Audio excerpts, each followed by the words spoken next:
Hello प्यारे बच्चों, आज की इस वीडियो में देखेंगे 8th ग्रेड अभ्यास पुस्तिका सत्र आपका 2025-26 की आपकी न्यू बुक है कक्षा 8 विषय विज्ञान। तो प्यारे बच्चों, आपको जो है इस वीडियो में लास्ट तक बने रहना है, जिससे कि आपको सभी प्रश्नों के जो है संपूर्ण सॉल्यूशन आपको मिल सके। आज की वीडियो में देखेंगे अध्याय 13 में दिया है प्रकाश। तो चलिए आगे की ओर चलते हैं। यहाँ पे आता है आपका सही विकल्प चुनकर लिखिए। पहले क्वेश्चन का आपका सही उत्तर होगा सी नंबर पार्श्व परिवर्तन। इसके बाद दूसरा है, दूसरे का आपका सही उत्तर होगा बी नंबर आभासी दर्पण के पीछे और वस्तु के समान आकार का। इसके बाद नेक्स्ट क्वेश्चन आता है आपका तीसरे का आपका सही उत्तर होगा सी नंबर परितारिका। इसके बाद नेक्स्ट आता है आपका चौथा, तो चौथा का सही उत्तर होगा आपका ए नंबर 2। इसके बाद नेक्स्ट आता है आपका पाँचवा, तो पाँचवा का आपका सही उत्तर होगा डी नंबर चित्रदाह। तो आपको इस तरह से करना है। इसके बाद नेक्स्ट क्वेश्चन आता है आपका रिक्त स्थानों वाले प्रश्न। तो पहले में भरना है आपको 90 डिग्री, दूसरे में भरना है आपको 25 सेंटीमीटर, और तीसरे में भरना है आपको बड़ा, और चौथे में भरना है आपको चाक्षुष विकृति। इसके बाद पाँचवें में भरना है आपको परावर्तन। तो आप इस तरह भर लीजिएगा। इसके बाद आता है आपका अति लघु उत्तरीय प्रश्न। प्रश्न क्रमांक तीसरा है, तो प्रश्न क्रमांक तीसरे का उत्तर में आपको करना है जब किसी समतल दर्पण में किसी बिंब का प्रतिबिंब देखा जाता है तो बिंब का बायां भाग प्रतिबिंब का दायां भाग एवं बिंब का दायां भाग प्रतिबिंब का भाग बन जाता है। इसके बाद नेक्स्ट क्वेश्चन आता है आपका प्रश्न क्रमांक 4। प्रश्न क्रमांक 4 में लिखा है कोई आपसे एक दूसरे के समांतर रखे गए दो दर्पणों द्वारा बनने वाली छवियों की संख्या गिनने के लिए कहता है, क्या आप ऐसा कर सकते हैं? कारण लिखिए। तो आपको प्रश्न क्रमांक 4 का उत्तर यहाँ से आपको कर लेना है देख के। इसके बाद नेक्स्ट क्वेश्चन आता है आपका प्रश्न क्रमांक 5 में है एक लड़का दर्पण के सामने 4 मीटर की दूरी पर खड़ा है। वह दर्पण की ओर 2 मीटर चलता है। प्रतिबिंब किस दिशा में दर्पण की ओर या दर्पण से दूर जाएगा, स्पष्ट कीजिए। उत्तर इस तरह से आपको कर लेना है, तो आप अच्छे से देख के कर लीजिएगा। इसके बाद नेक्स्ट आता है आपका प्रश्न क्रमांक 6 में दिया है पनडुब्बियों में परिस्कोप का क्या अर्थ है। तो आपको प्रश्न क्रमांक 6 का उत्तर यहाँ से देख के आपको कर लेना है, आप इस तरह से कर लीजिएगा।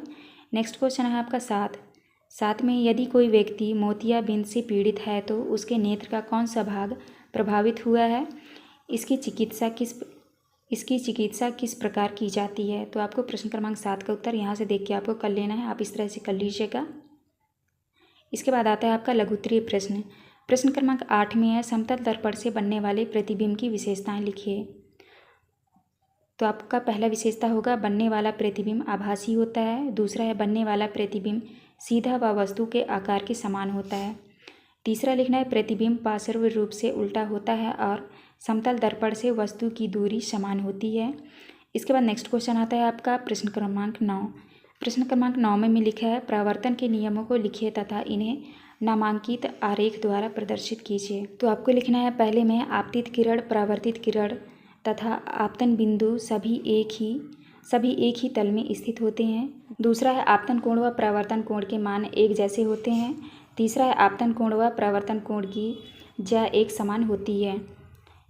इसके बाद नेक्स्ट आता है आपका प्रश्न क्रमांक 10। प्रश्न क्रमांक 10 में यदि हमारे आसपास की सभी वस्तुएं नियमित रूप से प्रकाश को परावर्तित करें तो हमें किन समस्याओं का सामना करना पड़ सकता है, लिखिए।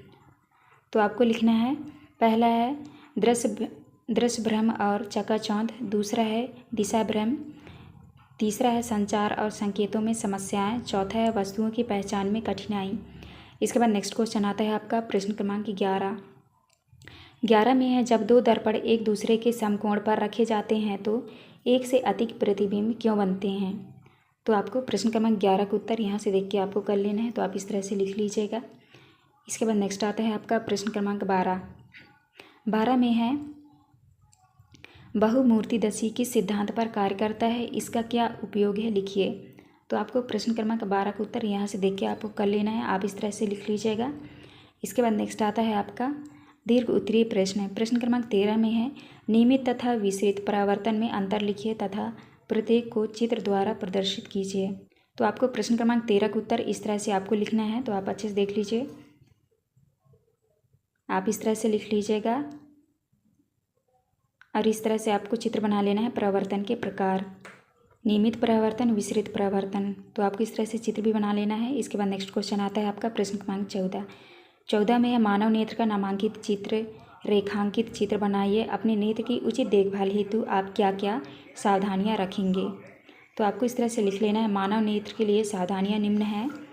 पहला है धूल, मिट्टी और सूरज के अल्ट्रावायलेट किरणों के लिए चश्मा लगाइए।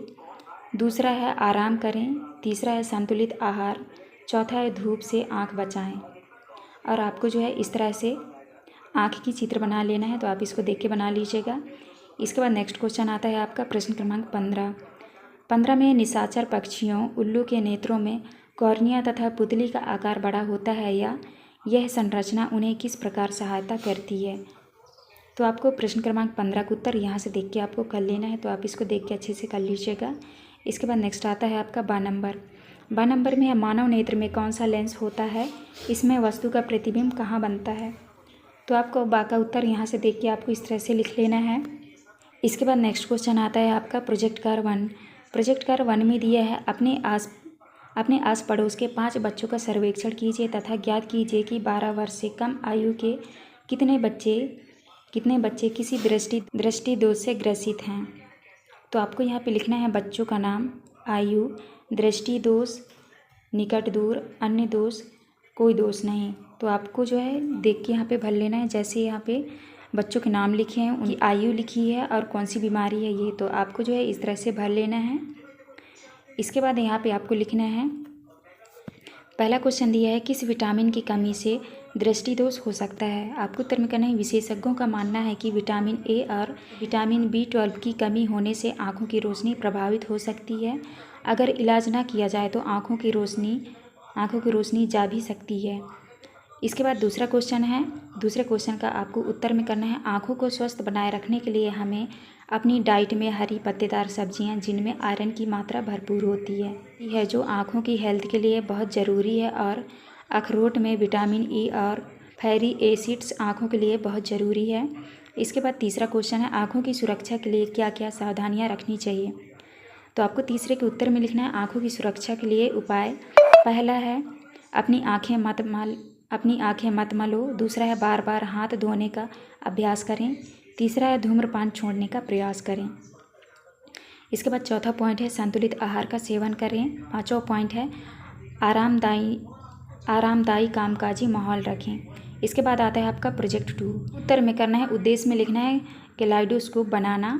आवश्यक सामग्री में लिखना है 15 सेंटीमीटर लंबी और 4 सेंटीमीटर चौड़ी 3 आयताकार दर्पण की पट्टियाँ, बेलनाकार ट्यूब, गत्ता, चार्ट पेपर। विधि में लिखना है तीनों पट्टियों को प्रिज्म की आकृति में जोड़िए। इसके बाद आपको जो है इस तरह से चित्र बनाना है और आपको लिखना है यहाँ पे इन्हें गत्ते या मोटे चार्ट पेपर पर भी बनी बेलनाकार ट्यूब में दृढ़ता से लगाइए। इसे छिद्र वाले पत्ते की डिस्क से एक तरफ से बंद कीजिए। डिस्क से नीचे पारदर्शी प्लास्टिक की शीट चिपकाइए। ट्यूब के दूसरे सिरे पर समतल कांच की प्लेट दर्पणों को छूते हुए दृढ़तापूर्वक लगाइए। इस प्लेट पर रंगीन चूड़ियों के टुकड़े रखें। इसे घिसे हुए कांच की प्लेट से इस तरह बंद करें कि दोनों प्लेटों के बीच टुकड़े आराम से हिल सकें। तो आपको इस तरह करना है। ये था आपका लास्ट क्वेश्चन। यहाँ पे हमारी वीडियो कंप्लीट होती है। वीडियो अच्छी लगी हो तो प्लीज़ हमारे चैनल को लाइक एंड सब्सक्राइब करिएगा। मिलते हैं अब नेक्स्ट वीडियो में।